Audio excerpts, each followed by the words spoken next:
आज सबसे पहले तो सवाल ये है कि आज यहाँ पर आप लोग करीब में यहाँ शादी हॉल के अंदर क्यों जमा हुए हैं सर?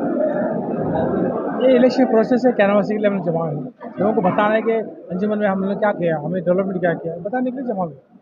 डरकर यहाँ पर वोट मांगने जमा हुए। अच्छा, कितने लोग यहाँ पर जमा हुए सर? कम से कम 1000 लोग जमा हैं। जी जी, ठीक है। इसी तरीके से एक अपोजिशन का आपके ऊपर एक एलिगेशन है, उसको आप साफ करने के लिए हम सवाल आपसे कर रहे हैं कि जो जहाँ पर भैरी द्वार कप्पा के अंदर जो दरगाह है, जब उसको डेमोलिश किया गया, शहीद कर दिया गया दरगाह और मस्जिद को, उसके बाद में आप सीएम बसुराज बोम्मैया से मिले और उनके यहाँ घर पर जा कर के आप एक तस्वीर में आए, उसमें मुस्कुराते हुए नज़र आ रहे हैं सर। तो आप वो जो मुस्कुरा रहे थे, क्यों मुस्कुरा रहे थे सर? क्या ऐसा कोई चुटकुला वहाँ पर हुआ था, कोई हंसी की बात हुई थी, क्यों मुस्कुरा रहे थे? ये मुस्कुराना मेरे लिए नहीं था, इंडिया को उन्होंने सवाल किया था, दोनों मुस्कुरा रहे थे, मैं नहीं मुस्कुरा रहा था, मैं गमज़दा था। आप भी तो तस्वीर में हैं सर। हमको बुलाया गया था, दिल्ली के लोगों को, अंजुमन को बुलाया गया था, हम इसलिए गए थे। इसलिए हल्का हमें रब्ता खाया, हमें कहा कि हमारे ईदगाह के लिए, इसके दरगाह के लिए 5 एकड़ ज़मीन दी जाए, 2 करोड़ रुपये कंस्ट्रक्शन के लिए दिया जाए। अच्छा, ठीक है सर। इसी तरीके से खास करके बहुत ज़्यादा ये सवाल आ रहा है अवाम उन्नास के ज़रिए से, जो बच्चे अब तक जो जेल में हैं, अगर आप जीतते हैं या नहीं जीतते हैं तो कैसे आप उनको बाहर निकालेंगे? क्या उसके लिए इक़दाम होंगे सर? सोनू वायदा करता है और पूरा करता है। मैं जीत का आना नहीं आना अल्लाह के सुपुर्द करता हूँ, बच्चों की सुपुर्द करता हूँ। आया तो भी करूँगा, नहीं आया तो भी खड़ के करके दिखाऊंगा इंशाल्लाह। ये ताकत अल्लाह दिया मुझे।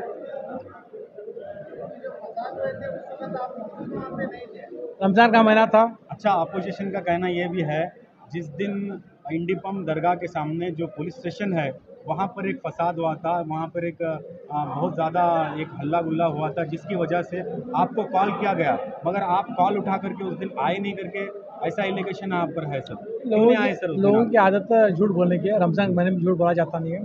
रोज़ा था, मुझे फ्लू हो गया था, मैं शहरी इफ्तार करते ही बहुत सारा काँप रहा था मैं, तो दवा डॉक्टर जाकर दवा लेके आराम करता। फिर हमको 11:30 बजे मालूम पड़ा, अल्ताफ़ फितूर ने फ़ोन किया। अच्छा, आपके बिहाफ यहाँ पे कौन थे सर? अल्ताफ़ फितूर साहब थे, हमारे रुपएकार थे, मड़की साहब थे, सब लोग देख रहे थे, सब लोग, हमारी टीम पूरी थी ना। सुबह मॉर्निंग की बात कौन है पूछो, सुबह सेकेंड डे मॉर्निंग किसी ने नहीं आया, कौन है? सोनू साहब भी पूरा लड़ते रहे, खड़ते रहे, वकीलों लेकर पुलिस में बैठा रहा, आर्ग्यूमेंट करता रहा, हमारे बच्चे बेखुशूब लगता रहा। हम ही थे ना, आप किधर थे? आप मार पड़ा बोल के हाथ को पट्टी बाकी चले गए यहाँ से। हम लोग किसको बचाया, अपने भाई बच्चों को लेके वापस चले गए, दूसरों को अटका के चले गए। आप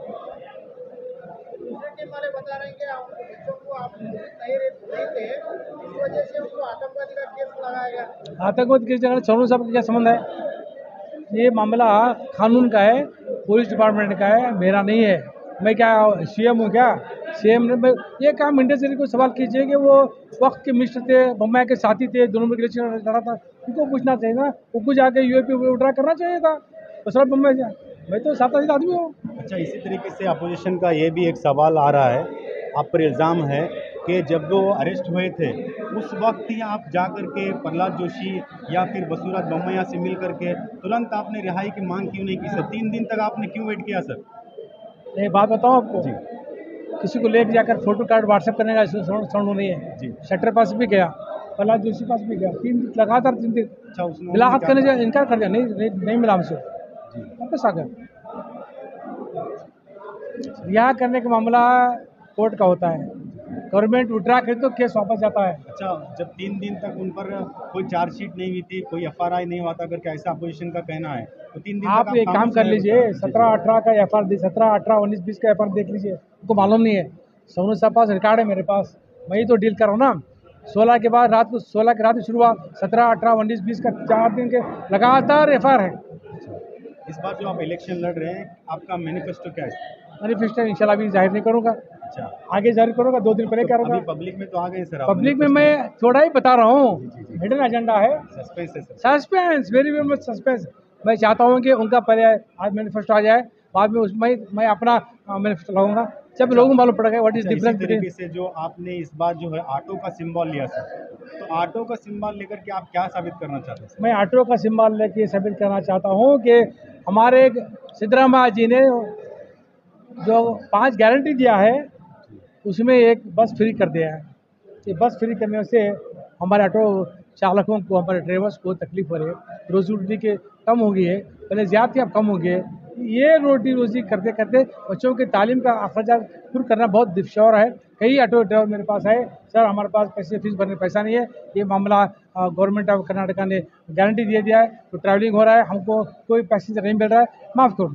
तो इसलिए मैंने सोचा कि क्यों ना हमारे ऑटो ड्राइवर्स का मदद की जाए अंजुम इस्लामी से, उनको जो फीस में है आधी कर 50% फीस लेकर उनको सुकून दिया जाए, उनके बच्चों को पढ़ा जाए। अच्छा, अपोजिशन का कहना यह भी है सर कि जो अंजुमन इस्लाम का जो एजुकेशन का ग्राफ वो डाउन होता जा रहा है सर, तो उसके बारे में आप क्या कहेंगे? अंजुमन में रहेंगे तो मालूम पड़ेगा ना, आप अंजुमन कट्टे चढ़े नहीं तो क्या करा मालूम होगा। 100% result diploma college, 100% result diploma college, PUC का सेकेंडरी का 100%, जाके काटो आप। हाई स्कूल का 97%, गर्ल्स स्कूल का 97%, और सबसे ज़्यादा 5 गोल्ड मेडलिस्ट नेहरू कॉलेज के हैं, 5 गोल्ड मेडलिस्ट। कभी तारीख में पढ़ा था क्या भाई, देखा था? ऐसे बगैर झूठे इल्ज़ाम लगाने से फायदा नहीं है, और ये रिकॉर्ड है। आप 5 गोल्ड मेडलिस्ट हैं, 4 उर्दू के, 1 इंग्लिश का गोल्ड मेडलिस्ट। अच्छा, इसी तरीके से जो भी अंजुमन इस्लाम से जो वहाँ से पढ़ रहे हैं, कितने बच्चों ने मेडिकल सीट में, इंजीनियरिंग सीट में अपनी सीट ली सर? ये एनालिसिस करना अभी मुश्किल है, लोग आएंगे तो इंशाल्लाह मालूम पड़ेगा ये बच्चा सीट में। हमें चाहते हैं इस बार सीट नीट का पूरा एहतमाम किया जाएगा, IAS KS कोचिंग का भी एहतमाम किया जाएगा इंशाल्लाह। ठीक है, इसी तरीके से एक लास्ट अवाम का सवाल है सर। अवाम की एक डिमांड है, जो अंजुमन रॉयल हॉल है उसके बाजू में एक बिल्डिंग है वहाँ सर, वुमेंस वर्किंग बोल करके एक वुमेंस हॉस्टल है, जो भी वहाँ के जो लोग हैं, स्पेशली जो यल्लापुर गली के, पाटिल गली के जो लोग हैं, उस तरफ अतराफ व अकनाफ के लोग चाहते हैं कि उसको आप हॉस्पिटल में तब्दील किया जाए, क्योंकि स्टेशन रोड में जो हॉस्पिटल है वो बहुत ज़्यादा दूर है, तो ट्रैवलिंग के लिए दिक्कत, वहाँ पर भीड़ भाड़ के लिए दिक्कत, जो जाने आने के लिए दिक्कत, बहुत सारे वहाँ पर मामला होते हैं। तो क्या अगर आप जीत पर आएंगे तो उस बिल्डिंग को हॉस्पिटल बनाएंगे? आप मेरे विश्व को हाथ लगा रहे हैं आप। जी जी, आपका सवाल में मेरे विश्व हाथ लग रहा है। वो बिल्डिंग जो हमने already government of Karnataka government को भेजा है और सेंट्रल गवर्नमेंट भेजाएंगे, वुमेंस हॉस्टल है। हम चाहते हैं कि वो हमारा जो खोलपेट का स्कूल है उसको वहाँ पर शिफ्ट किया जाए और बनाया जाए, ताकि खुला मैदान मिलेगा बच्चों के लिए खेलने कूदने के, वहाँ पर कूदने ट्रैफिक है। हम चाहते हैं कि वो बिल्डिंग गिराना है हमें, इसलिए हमें दरख्वास्त की है कि UGC की दरख्वास्त की कि ये जो हॉस्टल वुमेंस हॉस्टल है, जब तक हमारा नई बिल्डिंग बनाने तक हमको इसमें यूटिलाइज करने के लिए बच्चों के लड़के इस्तेमाल करने लेटर दिया गया। इंशाल्लाह जल्द अप्रूवल आ जाएगा, इंशाल्लाह हाई स्कूल गर्ल्स स्कूल जो खोलपेट के इंशाल्लाह एलिजिबिलिटी काउंसिल में रखकर इसको पास करेंगे। अच्छा, एक लास्ट आखिरी सवाल है सर, ये बहुत ज़्यादा आ रहा है हमारे को, कमेंट्स आ रहे हैं इसके कि जो भी हॉस्पिटल बोर्ड के अंदर, जो हॉस्पिटल के अंदर जो भी ट्रीटमेंट लेते हैं, तो आप उनका इल्ज़ाम ये है कि वहाँ पर ट्रीटमेंट होने के बाद में जो बाहर प्राइवेट हॉस्पिटल में 20,000 की बिल होती है, आप उसको 40,000 करके 20,000 कम कर दें करके इल्ज़ाम है सर, क्या ये बात सही है? बहुत गलत बात है।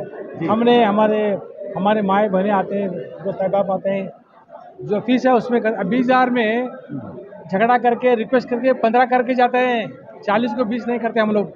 ये काम हम लोग नहीं करते, जो है कानून से है नहीं करते। 20 होता है, तकलीफ में है, गरीब है, उनको फीस हम लोग माफ़ भी करते हैं।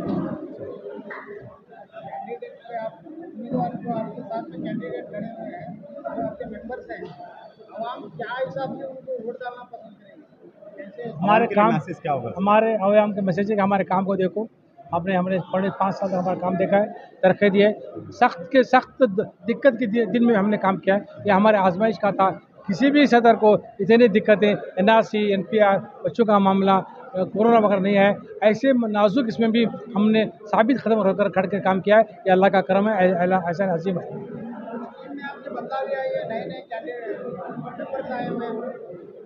हमारे इसमें नए कैंडिडेट को EC में एग्जीक्यूटिव काउंसिल में लिया गया है।